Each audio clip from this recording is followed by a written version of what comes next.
Hello and welcome to Nakama Britannica, the only podcast that offers you twice as much Arslan as our nearest rivals for exactly the same price. Because, as you may already have guessed, in this exciting installment we are talking about Persian-flavoured fantasy epic The Heroic Legend of Arslan. I'm Alan, also known as Professor Irony in the forums, and my Arslan is better than your Arslan. And I'm Vivi's Queen, known as Vivi's Queen in the forums. I have no fact for myself.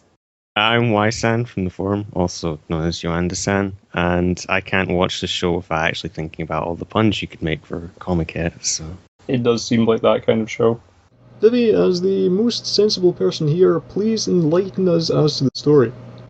Okay, so Arslan is quite a traditional, straightforward premise. Prince Arslan of the Kingdom of Pars is defeated in a sabotaged war and exiled. So he travels to far-flung places in order to reclaim his kingdom, picking up various allies along the way and adding them to his collection of merry men. And together they basically have to defeat the bad guy who sabotaged their war at the start. Sounds fair Sorry, enough. that's literally the best I could do in like 5 seconds. That's fair enough, yeah.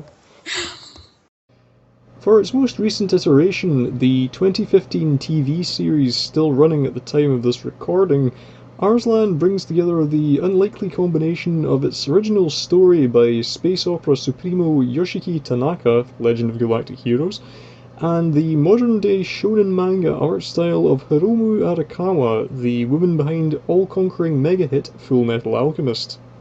Yet, those of you with longer memories may still recall a very different take on the series from the early 1990s, when it was released as a 6-part OAV. What did you think about the show, just in general, both versions? Why-san, I'm actually interested in your views. Oh, right. Oh, you want me to go first? Yeah, go ahead. The buck has been passed, ladies and gentlemen, the buck has been passed. That's a tough one. I think both of them had their merits, but at the same time, both of them definitely had their flaws. I sort of wish the two of them could have been like pushed together into a better show of sorts in a way. My view is, when I first saw the original, that was many years ago, I actually really, really enjoyed it. And I wrote a review for it, and it was quite glowing.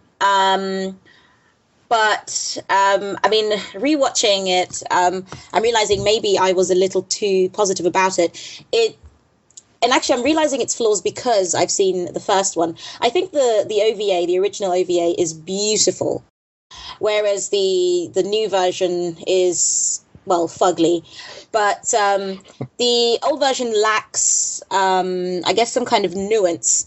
Even though each episode is 1 hour long, they actually, it still manages to feel a little haphazard, a little cobbled together, whereas the series has a little bit more logic to it because it's more deliberate. It takes a little bit more time to kind of tell the story from the start. The original also starts in the middle of things, just kind of like as soon as they're exiled, we have the plot. It kind of hits the ground running, whereas the new series goes back and actually retells what happened. So I kind of think that in terms of plot and character development so far, I've only seen like 4 episodes of the new series. The new series is better, but in terms of actual art, certainly the old show just surpasses it. Yeah, no, I mean, I go along with all of that, really. My kind of path into this one was perhaps a bit crooked, because, I don't know, I feel like these kind of historical low fantasy series generally aren't really my thing. The main thing, when I heard that there was a new Arslan coming along, I probably wouldn't have been massively interested in it were it not for the fact that I hazily remembered the original version. But then, when I stopped and actually thought about it, from when I did see the original version before, I don't really remember an awful lot about it. And when I say I don't really remember an awful lot, I mean, I remember like maybe 2 scenes at best. I remember it looked nice, but beyond that, couldn't tell you a damn thing about it. When I started on the new one, I kind of felt at first I was a bit underwhelmed by it. The first episode in particular, I think, smacks of anime original content, although I think the prologue that they do in this was actually in the manga as well, so go figure. But I think once you get kind of more into it, once you get beyond that and the story does start to build up, then I actually started getting into it a lot more. And even though I would still say it maybe wouldn't necessarily be my first choice of something to watch, I think I enjoyed it a lot more than I was expecting to date at least. I don't know, it could completely go off a cliff in the next episode, who knows. Prior to recording, our own Il Maestro asked us how representative we feel each version is of both anime and the industry in general at the time they were made. And as I thought that this seemed like a good way to kind of shape the discussion, I think we'll probably be coming back to that kind of theme quite a lot throughout. Any general thoughts on that, comparing the two versions, kind of more specifically than we have done? Well, certainly I suppose the thing that's pretty obvious about the 2015 version is I know that a lot of, like, the characters obviously seem very kind of cutesy and rounded, if you know what I mean. Like, they're almost feminine. Not just in the way they're depicted, but also sort of their characterization. Like, Arslan in the first episode's almost sort of servile, I thought. And I kind of thought, like, they're trying to kind of pander to an extent to that kind of, that demographic who are going to, then go to conventions and write comics and buy figures, if you know what I mean. Are these comics for sale to persons under the age of 18 by any chance? Can't imagine they are. Although maybe I'm just kind of. Yeah, I mean, this is something that's plagued me as well, actually, because I don't know. Are we coming at this with too cynical an eye almost? I don't know. I mean, it's something that really surprised me about this was that it runs in a shonen manga magazine in its comic form, and it seems an odd one because I mean I don't know, whenever you think of like kind of shonen manga in general, I always think of something like One Piece or Naruto, and you kind of know what you're getting, but this doesn't seem like it's really aimed at that audience. I mean, I wouldn't say it was aimed specifically at a female audience, but it feels like it very much has the female audience in mind a lot more than a lot of the other kind of shonen series do. I don't know what you guys have heard, but shonen shows tend to also appeal a lot to girls. Like, they tend to also be designed a lot to appeal to girls. So what's the one with all the basketball players? Oh, I forgot. Oh, cute. No pass. Exactly. That's a show. Yeah, that's a shonen, but clearly got pretty boys, designed for girls. I know Gundam doesn't actually tend to be like in shonen magazines, or is it? Pass. I kind of wanted to say maybe it's in like Shonen Ace or something, but I don't know. Yes. But I don't think it's probably a version of it that is. So. Yeah, I don't think it traditionally is, but it has that sort of feel. I want to be stronger, Gundam, like that kind of stuff. It like fighting and stuff, which is obviously only for boys. But so like a lot of stuff that is actually shonen is not geared at necessarily just the 14-year-old boy. I know, like, traditionally they are, but they kind of have broadened the demographic as far as I can tell. So I don't see anything particularly strange about it. But also the other thing is, if you remember the original, or let's say not the original, where the story actually comes from, it is supposed to be an epic. This could have been told in a seinen magazine. This could have been told at a higher level and sold at a higher level. This could have been like the cleaner version of Berserk or something.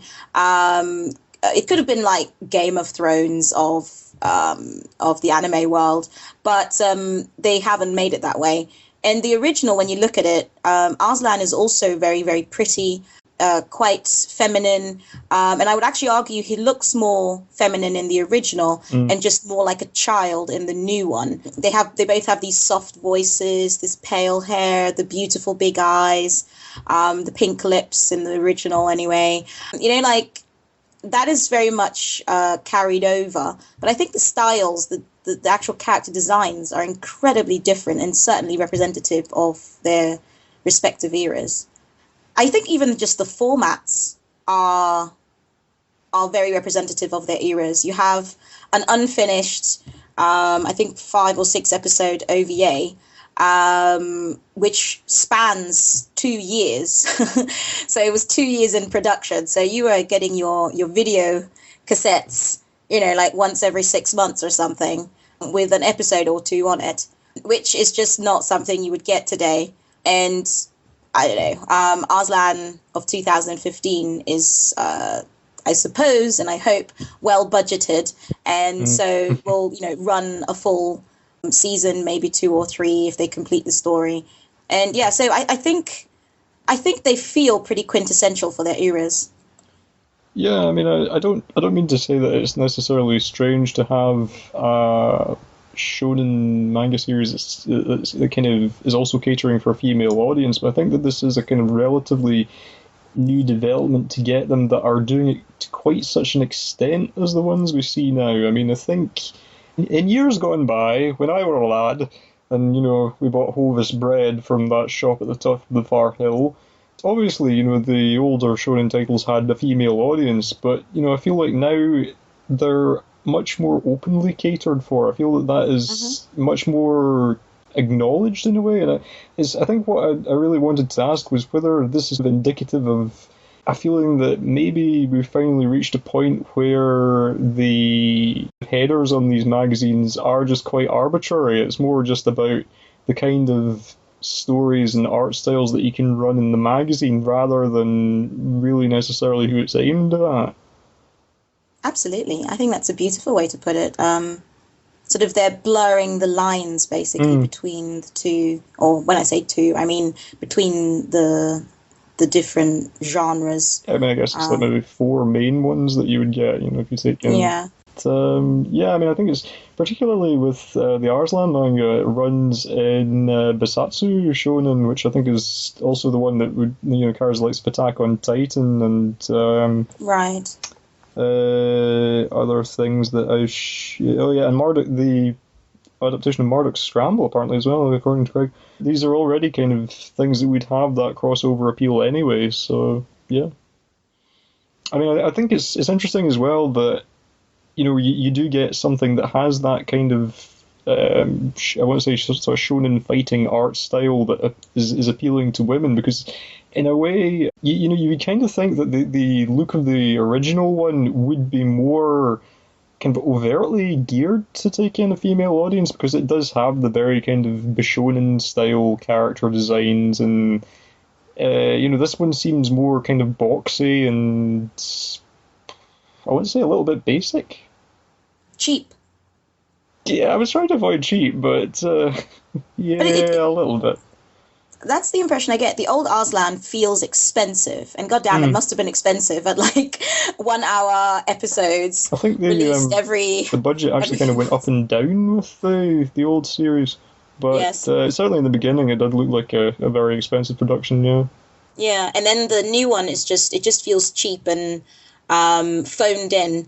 I mean, the way I would describe the new version is, well, the way in which they also represent the eras, I think, is that the old Arslan almost represents an era when the industry was maybe more experimental and was willing to try a format that requires more commitment and, an art style that is just really sumptuous, but very, very, like, would cater to very specific kinds of people. So, you kind of just taking more of a risk with the old Arslan, whereas the new Arslan feels like it's definitely aimed at whatever the mainstream is now. So a common denominator type anime fan, without necessarily making the plot completely stupid or anything like that. Yeah. The new Arslan feels like it exists in a post-FMA world. That's basically that's basically what it is. It's just kind of like FMA crossed with Berserk.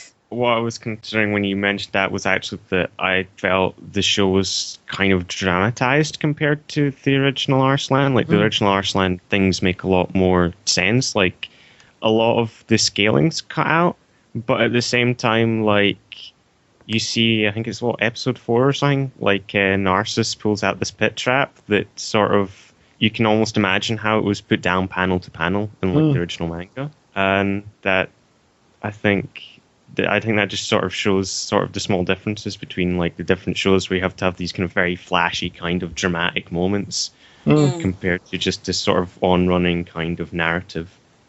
Yeah, Where, no, like, that's quite true actually. I mean, with the older version, the emphasis does feel a lot more on kind of telling the story in a way. I mean, I feel it's kind of strange the way it tells the story slightly. In that I don't know how you felt about this, but if did you both watch the original Arslan first and then the new one, or? Yes. I watched I actually did it kind of one episode of each. Oh, right, So right. The thing that I kind of wondered about is that if I hadn't seen the TV series and then kind of gone back to the older one, I'm not convinced I would have known, really what the hell was going on in the old one at times. I think maybe it's just the beginning of it. I think 91 Arslan really kind of throws you in at the deep end because you're right into the battle scene. People are being betrayed and things are going on. But I feel like the TV series explains that. I don't know, maybe it's because you have a little bit of time to get a handle on who the characters are and what their different alliances are. I feel like the 91 version, it kind of, you're going straight into that, you wouldn't necessarily get the full kind of impact of what is going on in that opening battle. I feel like I wouldn't have been able to follow that as well. How did you both feel about that? Did you find the older version hard to follow at all, or? I would definitely agree with that because, as you know yourself, actually, the first episode picks off of the original series where episode 2 does in the new series. So, like, you have the context of where Arslans come from like, if you watch like the first episode of the new series first. Yeah. But then you have absolutely no idea. Like, it goes into the battle and it sort of makes sense. Like, there's the build up, and the preview kind of goes up. Really, it's very much kind of a black and white affair. It's kind of like, oh, there are these bad guys attacking. No kind of issue of like the politics at foot or anything, and then kind of like it just sort of sweeps on to like almost like straight onto like what episode 4, where it's just like they meet up with Narcissus, and that's about 10 minutes in or so, I think. So it's hard to even just get a grasp of like how far they've gone, what kind of the scale of this battle or anything else. So yeah, I noticed in Craig's notes he did refer to it as being the worst kind of compression, which I think is a little bit harsh, but I can see where he's coming from in that, because yeah, as you say, I did notice when I was just watching the first episode back that they cover in the space of 20 minutes, what takes the TV series the best part of a couple of hours to do in the same space of time. Yeah, I mean, I would agree with everything that you guys have said. The original feels more like it went, okay, where's the meat of the story? We'll take the meat and remove all the fat. So, like, it's just really, really lean. But in doing that, it kind of takes away some of the subtleties. So, a key example for me, even though I've only seen, like, the first handful of episodes of the new series, in the original, you get this Daryun and Arslan dynamic where Daryun is a very protective warrior, and he's very protective of Arslan, but you don't really understand necessarily where his loyalty comes from, or how it developed, or you don't really get some of that background, the context, Wai-san said. But in the new series, you can see a little bit where that comes from, how it's linked to his uncle asking him to protect Arslan. Yeah. You get to see how he's very loyal to the crown, generally, the crown of Pars. And then he's asked to give his loyalty more specifically to Arslan, and that sort of kicks in just at the right time, and Arslan is in need, and he gets saved, and you kind of get a bit more of a sense of who Daryun is. Yeah. I don't know, I kind of actually liked Daryun as a character a bit more in the new series than I did in the old one. In the old one, he's just kind of just the stoic guy who he's just a hand and a sword. Yes. I completely agree with what you guys said. I mean, what did you think about, Arslan and the two different versions? Wai-san, you were saying, you found him more servile in the TV series, and I mean, I think that's quite a good word for it, actually. I thought that he seemed a lot more kind of competent in the OAV, I kind of wanted to say.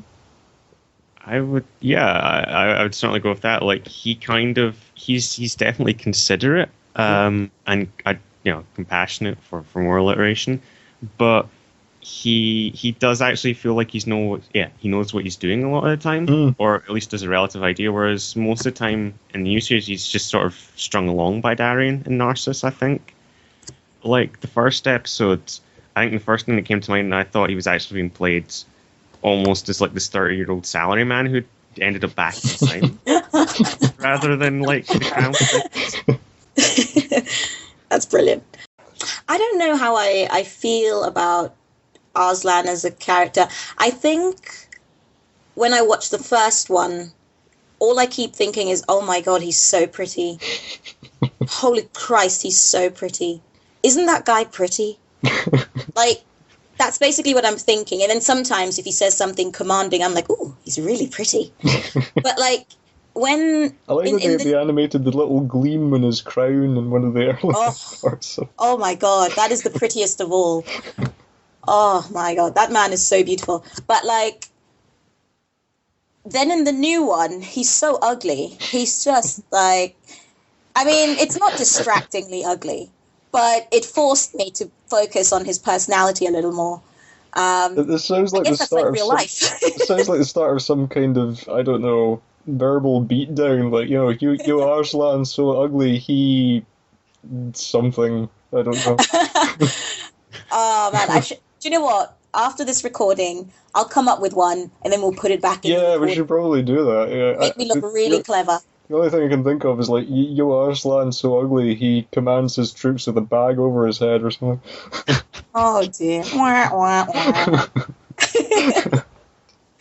But in the new one, he's not distractingly beautiful. He's just very, very banal looking. And so like his personality is a little bit more emphasized, and I find that he's very sympathetic so far, and I can see at least where his quiet personality and his reticence comes from. He's been ignored by his father. His mother keeps him at a distance. Everyone in court even thinks that it's a bit weird. And he's, he's just a really nice guy who is devoted to his country. But I think eventually I'm guessing how his arc goes is that he eventually just learns about fighting and learning to be a ruler and strategize and all that stuff, and then he'll become like a more like a steelier personality. But I don't really mind how he's so quiet and kind of just strung along at this point, because he is a useless prince. He can't really... Oh, useless prince? I thought you were going to say something else for a moment there. No. Also, this is a PG-rated podcast. He helps in the kitchen, and like he picks up a pile of plates and just drops them. Like, literally, how inept and stupid are you? Yeah, okay, so yeah. I guess that they wanted to show that he'd had a very sheltered upbringing, but yeah, that did feel a little bit like they were hammering that home at times. I mean, that was one thing I did think that the TV series is kind of, there are not always, but there are kind of moments where I felt like, okay, we get the point you're trying to make. You don't have to continue with this further than you already have done. It's a little bit unsubtle at times, I would say.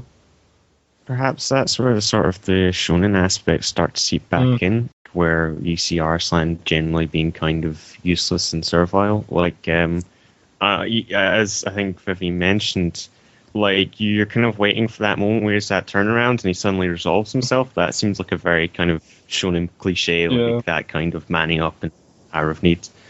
So...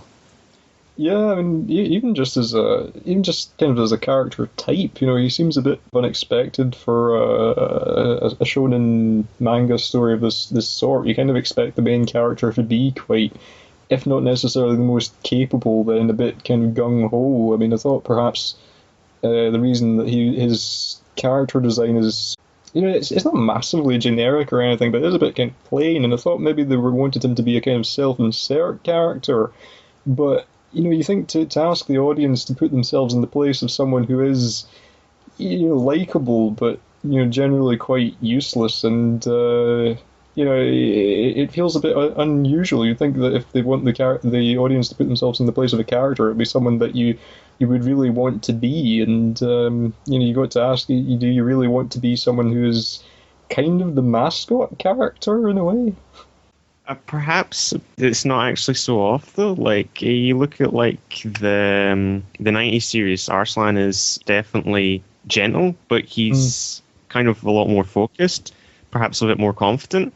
Perhaps that's more just reflective of kind of the things people identify with, like what youth kind of identify with now and then. Like I suppose, I mean, maybe it's a bit presumptuous to say there's more uncertainty, but I think now, perhaps, especially after a recession, it's easier to empathize more with a character who doesn't really know what lies ahead, who kind of is cautious of the future rather than someone who's very much kind of self-assured.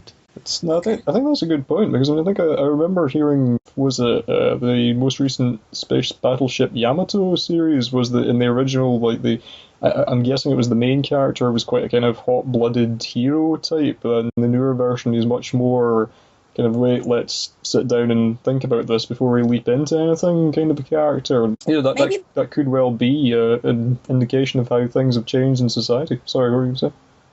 Sorry, I actually was interrupting you.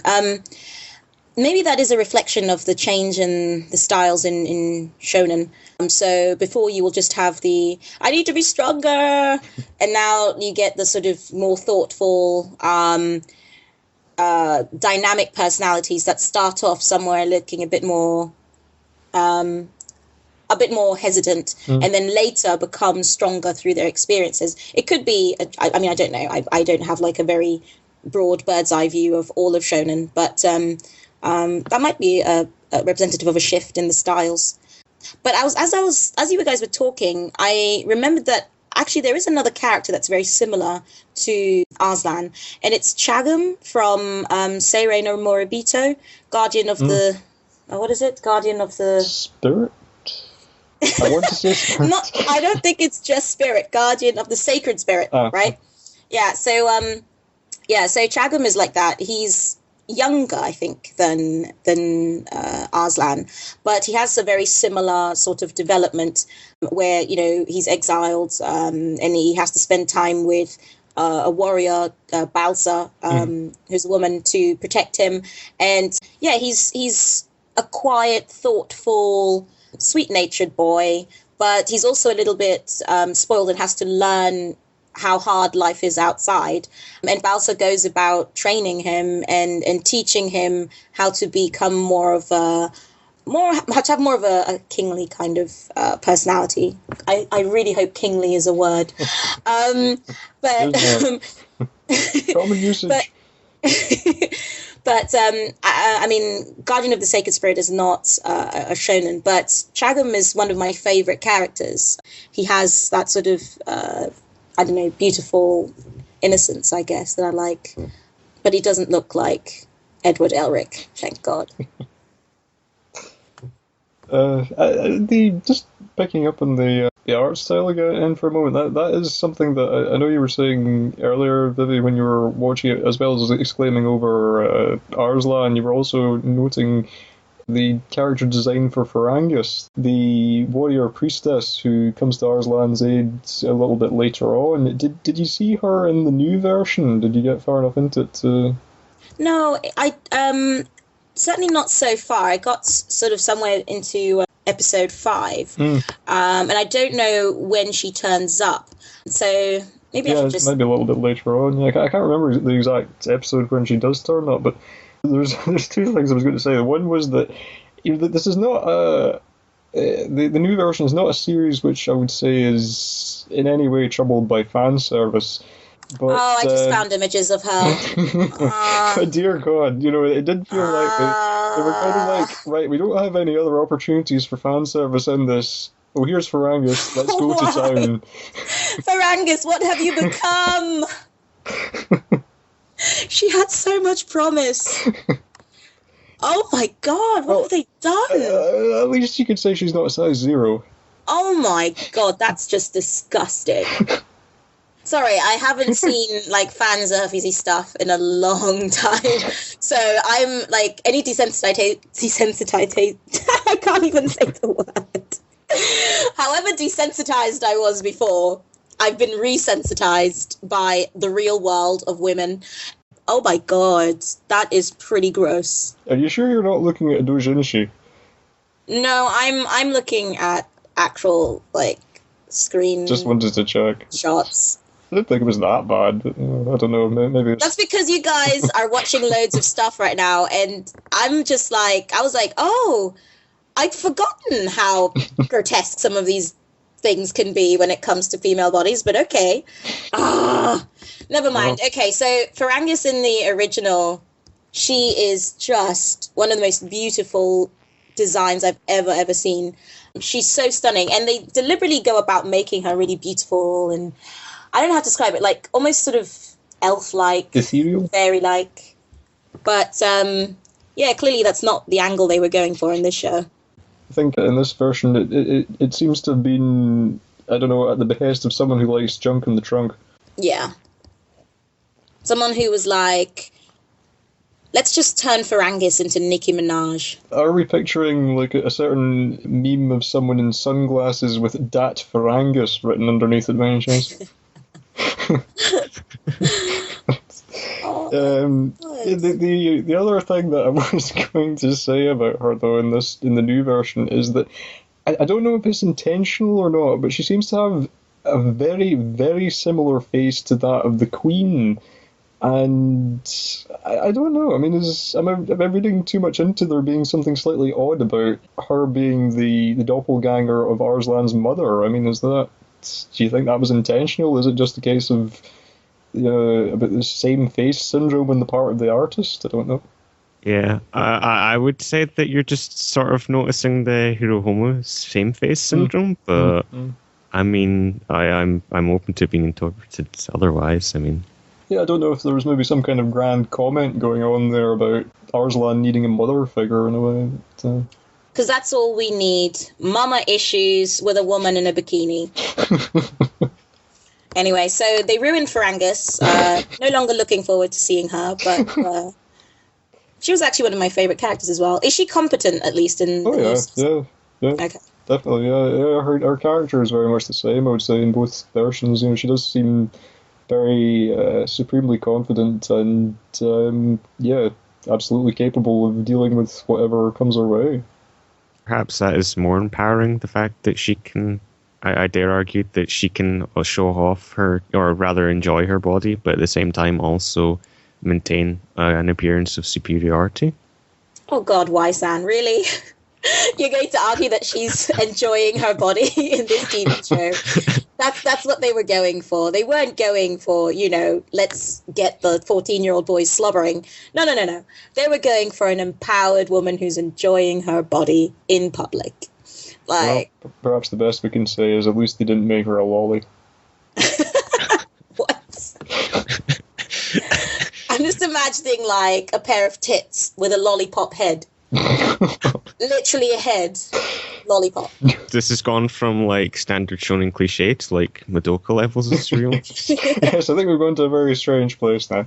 I really liked the outfit in the original though. I'm not just saying that because it wasn't it isn't slutty, but it's actually like she looks really cool. Like she's got these like metallic shoulder things, shoulder pads. I don't know what they would be called in. Her armor is genuinely quite an interesting design in the original, yeah. Yeah, she looks like really, really cool. She kind of reminds me a bit of like, kind of like Xena the Warrior Princess type of look, but with trousers rather than a skirt.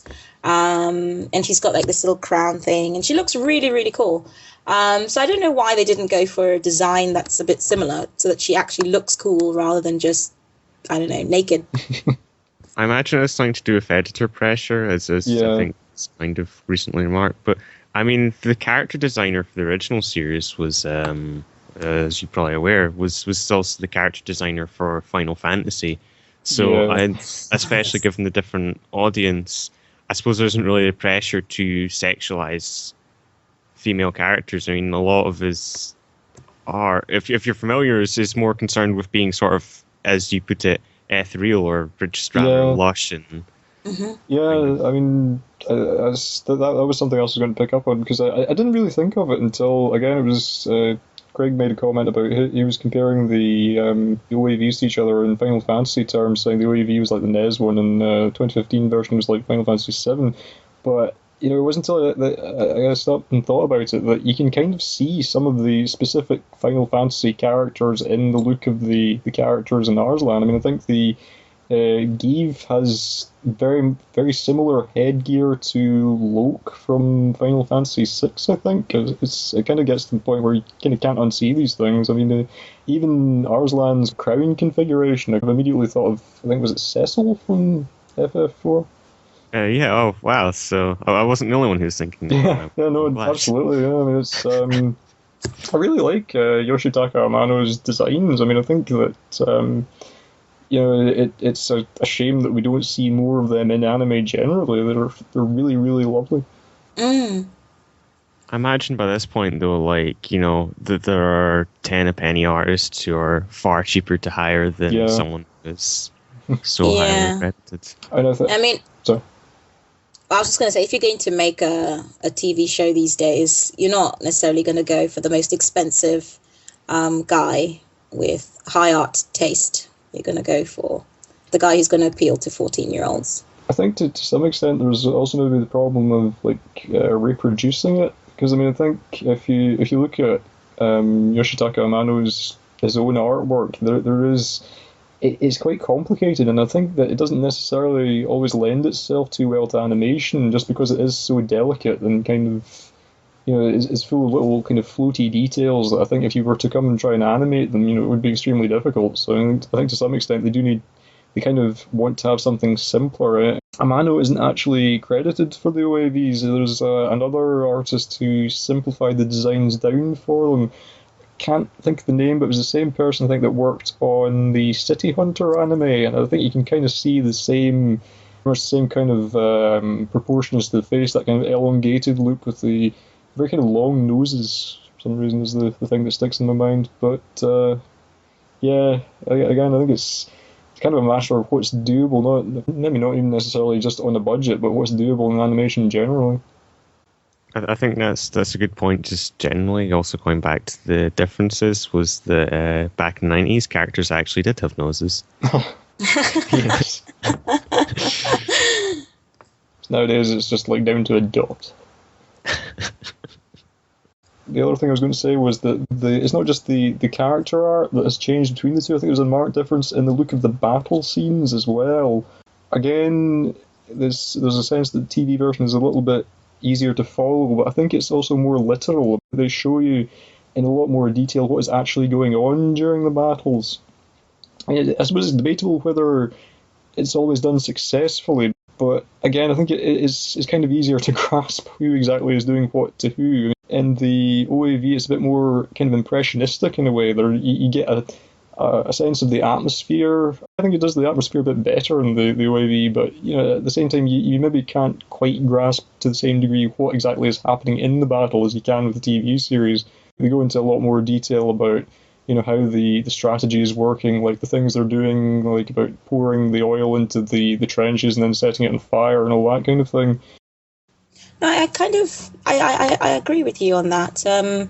But I think that just goes back to the fact that the series puts back in some of the fact. It just puts back in some of the detail, so that you can actually, or you always have something to hold on to and know where you are exactly in the plot. But in the OVA, it's just more kind of hold on, and it'll just kind of rush you through a few things. And fill in the details with, I guess more like you said, impressionistic type of approach. It seems more interested in giving you a flavour of what's going on than necessarily telling you literally what's going on, I think. I guess that's indicative of the target audience. So, I mean, the TV series is willing to hold your hand, to say, this is going on. But in the OVA, you're kind of expected to read into the imagery rather than kind of just being told literally, okay, these people are fighting and this person is dead. And that's a bit simplistic, but No, I think that's it exactly. I mean, it's not quite as bad as that. It's not like they tell entire battles in just like still shots or anything like that. I mean, I wouldn't be as extreme as the way you guys are describing it, but yeah, I certainly agree that it doesn't hold your hand as much, the OVA. Interesting to see where they cut corners in each series, so I thought, like, and there are obviously a copious amount of still shots in, like, the OVA, but then you see the CGI coming into play in the battles in the newer version, and, like, you'd think that because there's, you know, more movement, they would look better, but, like, the CGI still looks pretty coarse for the large part, so it's almost as... I don't want to say either are necessarily bad, but I don't think either of them are explicit or really worth committing to memory for that reason. They're not particularly grand battles, if you know what I mean. Yeah. Or don't convey themselves as such. I think the TV series perhaps gives you a slightly better sense of the scale going on, but you know, at the same time, the CGI being, to put it charitably, rather modestly budgeted, it doesn't really help it, and the overall effect is still not that impressive, I think, when you get the battles. Yeah, I mean, it's quite a shame because the new series is more... It feels more battle heavy. Does that make sense? Whereas the old one seems to focus a lot more on the political maneuvers in the background than the battles specifically. So that's a bit of a shame. The new one feels like an even clunkier version of the new Berserk movies. And they weren't particularly pretty, in my view. You know, like, I mean, I'm talking about in terms of the CGI. Yeah, no, definitely. I mean, I did think back to the Berserk films when the CGI horses turned up in Arslan. I mean, I think again, it's perhaps the difficulty seems to be in marrying the 3D animation to the 2D animation. Some of the scenes look better than others.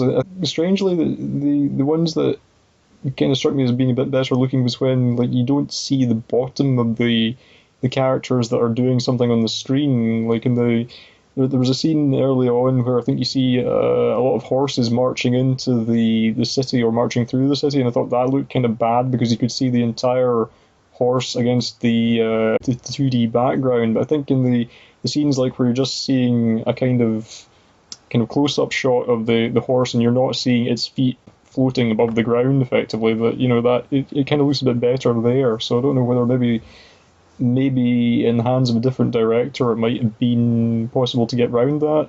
I've almost reached a point now where I think unless you can make your CG look expensive, in the sense that basically expensive invisible, that's for me expensive CG, then they should just stick to still shots. I think still shots are actually far more effective. I know that sounds dumb now in like 2015, but I look at an old show and I feel like still shots are more effective at conveying atmosphere, and they can still be very emotive without necessarily costing that much.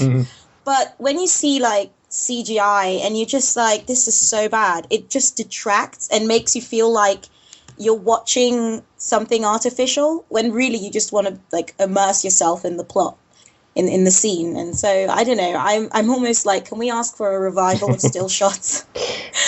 You know, there are... Well, I mean, I think that it's for my money, the Grand Master working with, you know, getting a lot out of a limited budget and working with stills and things was probably Osamu Dezaki, and, you know, sadly he's no longer with us.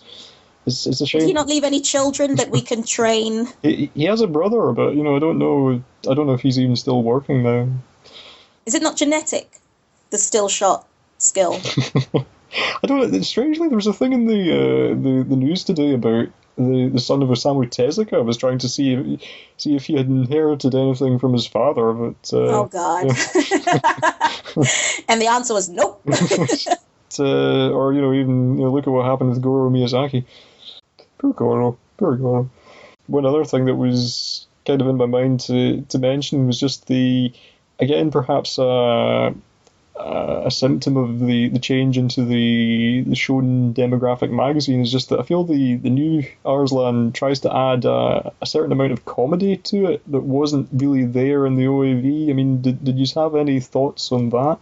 Yeah, I wasn't too keen on the comedy that they added in. Like, it was it reminded me a lot of kind of those kind of cheesy kind of scenes from Full Metal Alchemist, which are really just there to lighten the tone. And it's hey, Ed, you are short. Lol. Yeah. And you kind of think, like, they're so... The joke is so obvious and the reaction's so stiff that I do wonder if kids even find this amusing. I mean, it's obviously there to kind of draw the youth back in, like, to not kind of push the whole thing too high, but do kids like that? Or... Good question. It's been a long time since you were a kid, huh? Well, I mean, I think it's... Gotten it. Yeah, I don't know. It is a fair question because I mean I think it's very much the same kind of shonen magazine bracket comedy that we've seen 1,000 times before. I don't know if they did the obligatory jokes about food, but I probably wouldn't have even minded so much if, again, it feels like they were kind of labouring the jokes too much. Like I remember particularly the exchanges between Geeve and Farangus. I think a lot of them are played kind of a bit more for laughs. Like, with Geeve will be sparkling and Farangus will be walking away. I feel like that sort of thing would have been funny if they'd done it for like maybe a split second, and then it's like by the time your brain has registered it, you're already onto something else. But the fact that they kind of keep this going for not even a minute, but even if it's just like 30 seconds, it's like, yeah, we got that 29 seconds ago. We don't really need the rest of this to go on. For me, the comedy is hit and miss. At the moment, it's been hit. Really? I can't tell the difference. That's why I'm so confused. But no, at the moment it's been actually kind of hit. Although I know what you mean. A lot of the time, like when I see this repeated over and over again in other kind of shonen-esque shows, I kind of get a bit fed up. But I remember I didn't really connect to Daryun as much until in the new show until he. What was the joke he made? That's right. He played a trick on Narcissus in order to get him to support Arslan, and the trick was kind of mean, but also kind of effective and funny. So I kind of liked that dynamic, and I liked how he seemed to have a humorous side to him. And then I also do kind of like the jokes about Narcissus's paintings. Like, you don't actually see them ever. That's quite funny, yeah. Yeah, you never actually see the paintings, but I kind of like that aspect about that joke. But we'll see how the rest goes if I continue to be that impressed. What you described about Geeve and Farangus sounds very corny. It was a bit.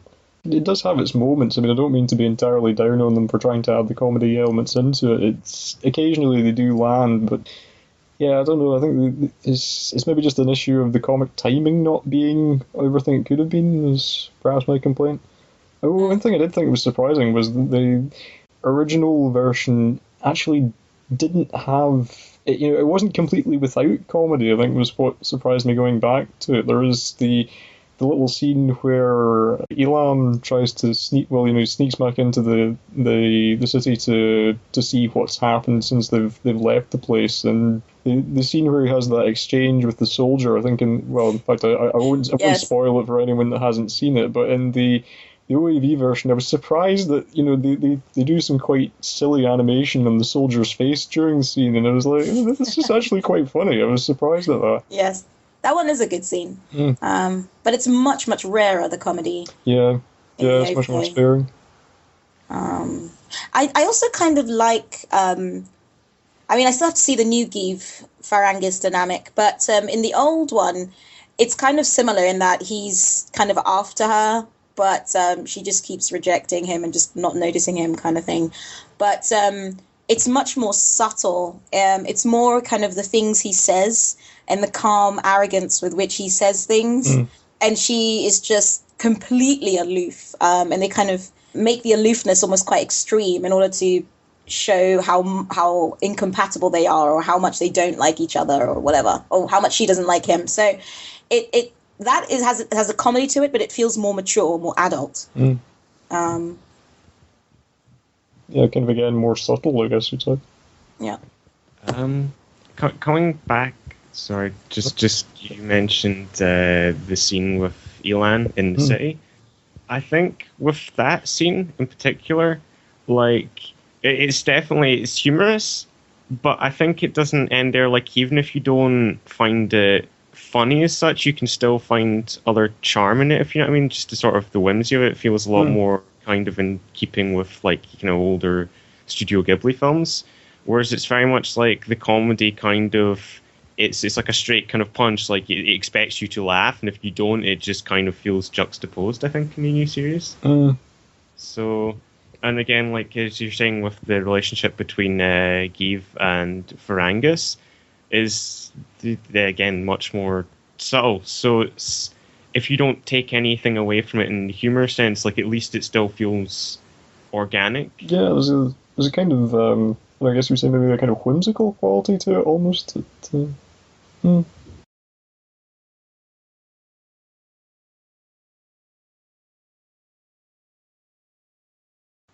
There was something I wanted to add a little bit about how the characters appear in the different shows, in the sense that how they literally turn up in the show. In the old one, they just sort of pop up out of the woodwork, and then, you know, one minute they're not there, and then the next, you know, it'll cut to a scene, and Farangus is fighting some guys, and Give happens to also be there and tries to help her out, but she's already like sorted it out, that kind of thing.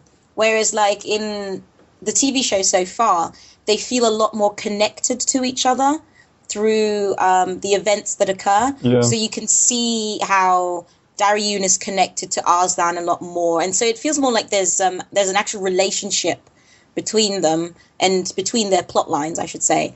Whereas in the OVA, it's just kind of like one minute they're not there, and then the next they are there, and then they join the troop, and then, you know. Yeah, no, absolutely. I mean, the phrase I kind of didn't want to, I was afraid to use for the OAV in a way was highlight reel. It almost feels a little bit like, I don't know if it was really intended to play to people that were already familiar with the source material, but, you know, at times I did kind of wonder if maybe there was a little bit of that going into it. See, it's funny. Like I get the impression, I could be wrong, but it sounds like you sort of prefer the character interactions from the newer series. I enjoy how they're written, so how it's actually plotted, but I wish it was. I mean, we still have to see how it ends, but like in the original, once they are kind of established and together, the interactions are a little bit more mature and nuanced, I think. But yeah, you just kind of have to just accept that a character pops up and now they're part of it and they're there. And their backstory will be explained sometime down the line. That's kind of how I feel with the old one. No, definitely. I'd agree. It feels kind of expedited, but at the same time, I actually kind of preferred the way they just sort of crawled out the woodwork, because it put more emphasis, I think, on like the actual short burst of character interaction rather than concern itself with justifying these kind of relationships or how everyone's come together. Because I feel like, especially with like adaptions like the newer series, it draws on a little too long. Like you've already, I mean, maybe it's just me. I look at it and think, well, okay, I get it, right? These characters are basically going to sort of join up. It's pretty obvious, but like at least they're kind of, there's more focus on then developing this relationship rather than just having to sort of solidify it, if you know what I mean. Okay. But it's maybe a little expository, perhaps. Yeah, that would probably be it in a nutshell, I suppose. I would kind of go along with that. I mean, there were times with the newer series that I did feel it was a little bit taking too long to get to the point. I mean, I think I skipped over one episode almost entirely because I think it was like the name of the episode basically told you everything you needed to know about what was happening in that episode. I think it was just like Pars Burns Part 2, and it was like, alright, well, Pars was on fire in the last part, so, you know, we kind of know what's going on here. One other thing that kind of struck me was, what did you think about the way it portrayed, both versions portray their violence? You know, with the new version being much more action-oriented, there's a lot more emphasis on it, but in a strange way, I feel like the action scenes that were there in the original felt almost more brutal. Maybe it's just because they were so, like, far apart or something, that you're kind of more aware of them. I suppose I think that makes sense, but also like you remember when they kill like slaves in the episode, like there isn't really. And I'm not saying there has to be a lot of blood and gore, but there isn't. They're just sort of tossed aside. Like they might not have done anything to them. They might just be unconscious. If you know what I mean. Like there's no real sort of perspective on the kind of actual. Like if you weren't aware they were dead, you wouldn't think they were dead because there's no sort of indication of that kind of morbid nature. Whereas, like, you see people getting stabbed, or like sliced and just bleeding everywhere. Like, not on berserk levels, but no flying heads. Yeah. Yeah, it's actually quite surprising because the new show. Well, if you look at the different eras, the old show comes in is created in an era when you would expect a lot of sort of hyper violence, lots of gore, flying heads, that kind of thing, blood splatters. But and the new one is created in a far more sanitized universe. But I don't know, maybe there's a new revival for gore and more sort of graphic representations of violence. Maybe not to glorify it, but just to show how horrible and nasty it is. But I think the sort of the level of the violence, the explicitness, the level of the explicitness it's suitable for the TV show. I think it's okay. It doesn't go too crazy, but it's enough to make you realize that the show is going for something a bit more gritty and grounded rather than Pokemon levels of fighting. Well, I mean, I'm not saying I absolutely wouldn't watch a version of Arslan in which they all just throw Pokeballs at each other, but it would be a very different show. But would they still use Amano-style animations? Can you imagine that? Yeah, I'm not sure I can even visualize that. It'd just be jarring. These beautiful ethereal characters throwing balls at each other with like little mascots fighting. How would Amano actually design Pikachu? Would Pikachu have like flowing curly hair? Yeah, so it'd just be like constantly waving in the breeze. Yeah. But yeah. In a kind of roundabout way, this brings me on to one other thing I was going to ask about, was that, do you feel that there's anything much else out there at the moment which is like Arslan? It's because I kind of felt going into this, here we go, another low fantasy historical drama epic type thing, but then afterwards I was thinking, are there actually that many of those kicking about right now? I was just going to say Full Metal Alchemist. I mean, they're pretty much the same show, right? Yeah, I mean, actually, not right this minute, but certainly in the post-2000s world. And I know, kids, there is a pre-2000s world. It's shocking, and I was there. Those were dark days, I have to tell you. It's like Middle Ages, pretty much. You mean the calendar didn't begin at the year 2000? I know. Every day is a school day. But, yeah, no, there I only is... go as far back as Universal Century Zero. I'm trying to think. There is Gwyn Saga. I'm trying to remember what year that was, but it wasn't like, maybe like, oh my god. Is that one of those things that never finished? I can't remember. It was maybe I'm thinking of like the original novels or something. Is that not something where the author? Yes, I don't think they actually ever finished it because to cover the books, I think would be like an insane project. You'd need the kind of money that they had back in the 90s. But yeah, so Gwyn Saga's 2009. Christ, that is actually a long time ago. I don't know, like fantasy-ish, scrapped princess. Oh, yeah. I mean, there's actually, it's not that rare, but I don't know if they're necessarily going to be that good either. So they might fall under the radar a little bit if they're not actually that good. So I want to say Titania, but I think actually that was a sci-fi, wasn't it? Yeah, that was very much like LGH Light. That's the one. Yeah, that's why I'm getting confused. But yeah, so I think there are yeah, I guess Seirei no Moribito is a bit sort of along those lines. Craig was suggesting things as well, like the less new type related parts of Gundam, like the 8th MS team and things, I guess, for the kind of military tactics angle. Why do people always reach for that as soon as they're trying to think of a fantasy story? Like, it's like the least obvious fantasy thing. You mean you wouldn't want to see the version where Prince Arslan falls into a Gundam? Can you imagine that? How would a Mano design a Gundam? Would it have like a flowing curly cape? I think sparkles coming off it. I think I might actually watch that. To be honest, like, it would be beautiful. Basically, all it would look like is like Escaflowne, I guess, which is still the only show I can think of that combined mecha with a high fantasy setting. But yeah, Escaflowne is 90s, so it doesn't count.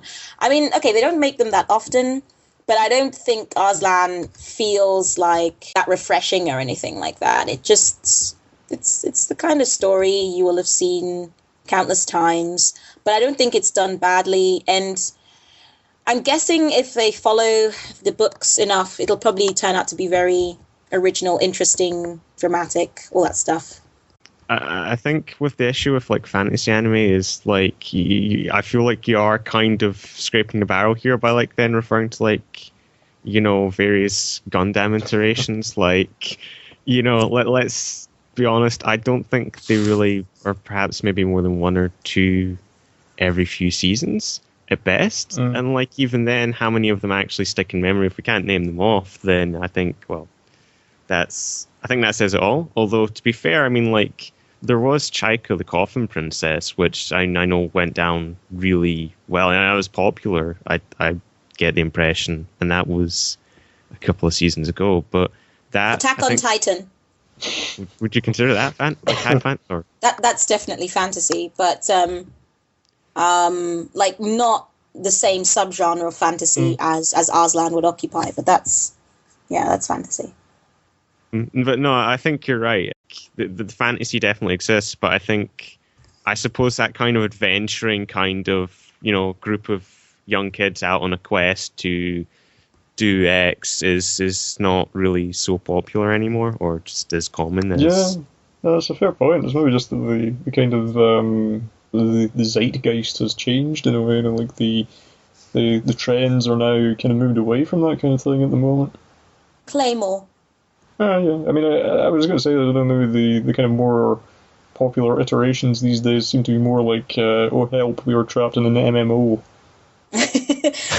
I mean, fantasy is like a very broad genre, actually. So, you know, I think that it's more like, it pops up, actually, I think, quite a lot. So, what's the one where they're stuck in a dungeon?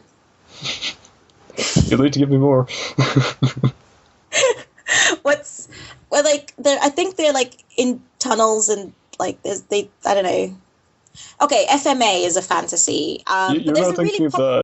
Is it wrong to something in a dungeon? Maybe, but that's not. Yeah. That's not. I mean, maybe, but that's not actually what I'm talking about. There's like a really popular fantasy series right now that everybody's watching, and it's basically, I think, kind of crap. Is it Gurren Lagann? Gurren Lagann's a sci-fi. Well, it's a mecha sci-fi, but like no. Sword Art Online? Yes, that's the one. That's a fantasy, right? It's also one of the help we're trapped in an MMO kind of things. There are certain iterations of fantasy that are very, very popular and get used over and over again, and you see a lot of fantasy stuff being used in all sorts of ways. But to have like a high fantasy, which basically goes back to sort of traditional understandings of Tolkien-esque westernized type of fantasy, those are very, very rare on the ground. And yeah, I guess that's all I'm going to say. I think Sword Art Online definitely had that direction. Like, it was, the possibility was there, and I think that was the most disappointing thing about it, was the fact that it kind of passed that up to really focus more on grandiose, sort of self-serving battles and also romance. And I guess Log Horizon goes closer to that, but then it kind of gets sucked into more political intrigue than...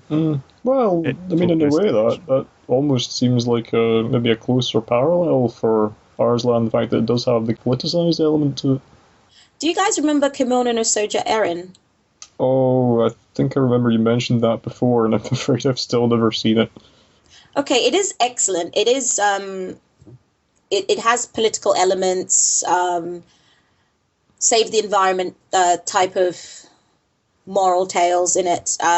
But it is very much sort of a quiet, deliberate fantasy, and it looks like it really literally looks in style like it's meant for 10-year-olds. But the actual stories and the story and the characters are incredibly well done. I would easily watch Eren more times than I would Arslan. Like if someone said watch Arslan or Eren, I would easily pick Eren. It's actually just incredibly well plotted, and it is sort of, it fits in that genre. But that's, I think, I mean, I guess Y-San's point is right. Unless they kind of come immediately to mind, maybe they don't count. You do kind of have to dig a bit, I guess, to find something. I think that's maybe another problem at the moment, in that, a lot of these older things that do go over the same ground aren't readily available. I mean, even really the older version of Arslan isn't all that easy to come by at the moment. If you wanted to buy a physical copy of it, there is the US DVD of it, but that's not the cheapest thing to buy. I think you can still buy it without paying too insane a price, but it's like, what, 30 quid, I think, when I checked. Is it 30 quid? Seriously? Yeah. I can imagine most people kind of passing up on that as well for, like, just the new TV series for, like, 15? It's like, or inevitably once it's licensed, Yeah. Well, why pay that much for only a couple hours? I mean, you can stream the new version for free from Viewster at the moment, so... at the risk of sounding, like I'm 103 at this stage, it seems insane when you think it wasn't just all that long ago when we were paying like $12.99 for 2 episodes of Evangelion or something. And man, did we pay. Yes. Well, I mean, even like 6 years ago, you'd pay like, what, 20 quid, 25 quid for like 4 episodes of Haruhi, Kids have it good these days, I think. Yes. Yes, they don't have to walk 15 miles in the snow just to the local anime store. Yes, just to buy a DVD of... I'm trying to think of the first thing that was going to come to mind, and for some reason all I could think of was Area 88. I don't know why. Why would you walk 15 miles in the snow for Area 88? Why, Alan? You made that decision yourself. Don't blame anyone else. It seemed like a good idea at the time. We all make mistakes when we start out. Some of us watch Naruto, some of us watch Area 88. In fact, probably the reason that sprang into my mind was one of the things I was reading when I was doing research earlier on was that apparently the name of the fictional Middle Eastern country in Area 88 is Arslan. So from here on in, I'm just going to assume that they actually take place in the same universe. Yeah, I think we may have departed somewhat from reality at this stage. If we're really going to scrape the barrel, the opening credits and the ending credits for new series, it's like, they're just an aside with like the original, but now it's like, well, we can sell a song on top of this. Yes, Livy and I were talking about that earlier on, and it does seem a little bit kind of as if they are just picking music at random for these things now. I mean, I was suggesting they should have obviously gone for here was dubstep. I mean, I think what Arslan as a show would really have benefited from is dubstep.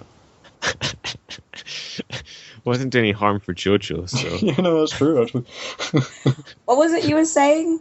Lusitania is coming! Wob, wob, wob, wob, wob. Oh god, but like it, yeah, I mean, it just lacks a melody. They literally just, I don't know how they compose music anymore, but they literally have forgotten that a song has to be catchy. And I think they just load up Vocaloid and mash the keyboard until something happens.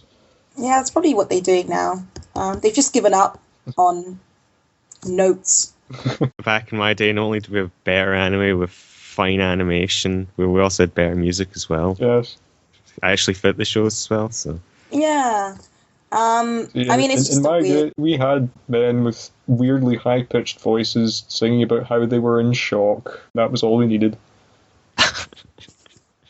As a point to end on, we can maybe just recap what we feel about the show in general, and maybe touch a little bit on whether we'd recommend each version to others. Like, I could go first if it helps. So the kind of overall feeling I got from it was they really are very indicative of the circumstances of production both in 1991 and today. I mean, the original does feel like a kind of piece of art made for art's sake, whereas the TV series feels very much like something produced within the boundaries of commercial entertainment. It's got the kind of limitation to the budget and the need to tell the story over a certain number of episodes, but it's not to say that it's not doing that without a considerable degree of competence. And I mean, one of the things that I was quite worried about was that I was maybe going to end up saying the new version is silly, just go back and watch the original one, now wearing my hipster glasses.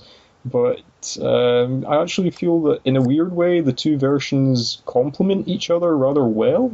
I mean, I feel like you could kind of watch the TV series to get a sense of what the story is about and what it's doing, and then if you want to see a different take on it with a little bit more artistry to it, you could seek out the older one. Probably the main word I would use to describe the older one generally is operatic. There's something about it that it doesn't always convey exactly what is going on in the clearest of terms, but it always gives you a good sense of the atmosphere it wants to get across, and there's something quite pleasing and a little bit dreamlike about it. Whereas the new one is just, it tells the story more firmly, and that's probably all I've got to say on it. To follow up on that then, I would agree. I think the new anime feels kind of like something that's really much out there just to convey the story rather than to actually do something with the media. Like, well, obviously you're talking different mediums. And I think the older series does a better job of translating the story to a new medium. Like, there are losses. It's certainly, it loses kind of aspects of itself, in that, like, it becomes a simpler story in some senses. But I think at the same time, it's more entertaining to watch. And obviously, I think, as I remarked before, it is kind of a little boring to just watch characters kind of beat back and forward and exposition each other, at least when they're sort of talking in very, not direct, but very specific kind of key phrases. It does a good job of quickly and concisely conveying both the plot elements and also each character's attitudes very kind of quickly and clearly. And I think also the older series is kind of willing to take more artistic liberties, whereas the newer series is kind of stuck, if you know what I mean, in kind of being almost, I wouldn't say hyper realistic, but I think it's closer to being grounded. So I would definitely encourage people to watch the older one if you had to pick. I think that one's the better adaptation out of the two. I have nothing much to add, really. I agree with, I mean, you guys basically said in really concise and erudite terms what I've been thinking. So yeah, I also, I think, to watch for pure enjoyment, I would prefer the older show. And the newer show, I would watch, I don't know, to see how the story ends, assuming that they managed to get through the entire plot. I think puzzles are still ongoing. Yeah, but I mean, if they make 3-4 seasons of it, maybe they can cover the whole thing. And then you can at least say there is a complete version of the plot to complement Legend of the Galactic Heroes. But, sorry, I should mention they have the same original author, that's why. But I don't even know if after this I will continue watching Arslan. I almost feel like I know kind of what's going to happen, unless someone comes back to me and says, oh no, you're going to be completely surprised. There's a big plot twist and you need to absolutely watch this, like someone who knows my tastes. I might just kind of just leave it. I don't really need to see another incarnation of FMA or another incarnation of Berserk, which is basically what it feels like, a mashup of the two. And it's very much, I think both of them are very much products of their eras. It's quite nice, actually, to have these two as parallels. So one representing a bygone day when production companies were just more experimental, more willing to go out there, spend a lot more on particular components like the art, the character design, and just see where it takes them and rely on hardcore fans who will buy a video every few months. Arslan, the new version, is more about just making that quick buck. That's how it feels like. It feels a bit more middle of the road. The only thing I will add is Heroic Legend of Arslan, the OVA, the original, actually makes me feel really proud to be an anime fan. It's the kind of thing I would be like, yeah, this is why anime is amazing, because sometimes it can get really creative and just looks different, looks interesting, really sumptuous. And the new Arslan, because of Ferengis, is precisely the reason why you have to be embarrassed as an anime fan, because someone will watch this and just be like, oh yeah, all right, it's like a high fantasy thing. Oh, what's this naked woman doing on my TV screen in the middle of the day? So I don't know, it just reminds me why sometimes I'm just put off by stuff now. It's just so unnecessary, and that's again classic symptom of today's anime. I mean, I think there are probably far worse things going on out there at the moment to be embarrassed and frustrated by than this, but yeah, no, I can see what you're getting at. Yeah, it's not so much the extent to which, I mean, she's not actually naked. I'm just guessing that she doesn't start like massaging her own tits and moaning or something like that. But it's clearly like maybe next week. But it's clearly the kind of show that really didn't need or call for her kind of outfit. It doesn't belong to her personality. It adds it doesn't actually reflect who she is or what her role is, and it's clearly just put in there because someone fancied putting it in there, and it's like the kind of whimsy that I just find very annoying. It just didn't need to happen. Perhaps it's just to stop it from becoming too kind of female orientated. You know, they're very pretty boys, so we've got to kind of make sure the kids are actually, everyone's paying attention. Yeah, we've got to put in something for balance, but there was only one character available, so it all happened at once. I love how you said we have to put in something for the kids, and it's literally big tits. Is that what we're putting in for the kids now? Times really have changed. I think that another possible box quote there, I think, is that what we're putting in for the kids now? And so that's it for another episode. If you have any comments, complaints, or Swiss bank account numbers you'd like to share with us, please send us an email to podcast@animeuknews.net, make a post in the Anime UK News forum, or just write something obscene in the YouTube comment section, because I'm pretty sure that's how that works. We'll be back very soon to inflict upon you our thoughts on the summer season's new shows, so until then, everybody be excellent to each other.